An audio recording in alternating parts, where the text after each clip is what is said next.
मित्रांनो, भारतभूमी साधू संतांची भूमी, शूरवीरांची भूमी, कथाकारांची भूमी, कलाकारांची भूमी, शेतकऱ्यांची भूमी ही आपली मातृभूमी.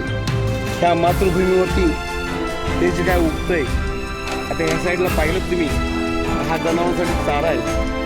तिकडं पाहिलं तुम्ही तर तिकडं देखील बघा कांद्याची शेती, कांद्याचं उत्पन्न आहे, उत्पन्न आहे.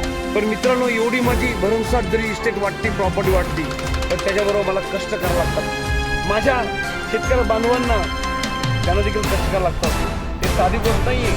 हे उत्पन्न आपलं निघतंय, पण त्याच्यामध्ये आपल्याला घाम घालावा लागतो, घाम. त्या मातीचं महत्त्व त्यालाच कळतं जो ह्या मातीची एक निष्ठा आहे.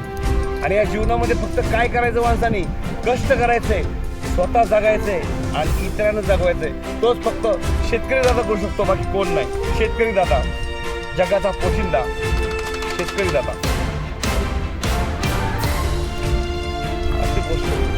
साहेब तुम्ही इथं काय करताय? अरे मित्रा, दोस्ता, हे सगळं शेतीचं दिसतंय ना तुला. ह्याला कष्ट करतात, कष्ट. हे साधी गोष्ट नाहीये. कष्ट घेतल्याशिवाय त्याचं महत्त्व कळत नाही. आणि तुम्ही काय बसलात तुम्ही? असं म्हणजे मी लोकांना सांगितलं, इथले जे कामगार होते ना, कामगारांना सांगितलं की सगळं काम पूर्ण उरकावं आणि त्या माळावर जाऊन काम करावं. अरे तुला काय माहीत, तुझ्याकडे एवढी जागीरदारी, पण तू शेत करत नाहीस, तिकडे बोंबलं फिरतोस. अरे तू जगाचा पोशिंदा आहेस, तू शेतकरी आहेस. का जमीन विकतोस? तू जमीन विकू नकोस, घरं बांधू नकोस ती. अरे सगळं जर घरं बांधली तर कुठं टिकवायचं, कसं खायचं, कसं जगायचं. अरे आपण शेतकरी आहोत, आपण जगाचा पोशिंदा आहोत, तेव्हा शेती केलीच पाहिजे. आपण शेती विकू नको. आजपासून लक्षात ठेव, तू पण कष्ट करायचं. तुला पाहिजे ते नांगर देतो, पाहिजे ते लोक देतो, जनावर देतो, ट्रॅक्टर देतो, सगळं देतो, पण शेती विकू नको बाबा. ठीक आहे?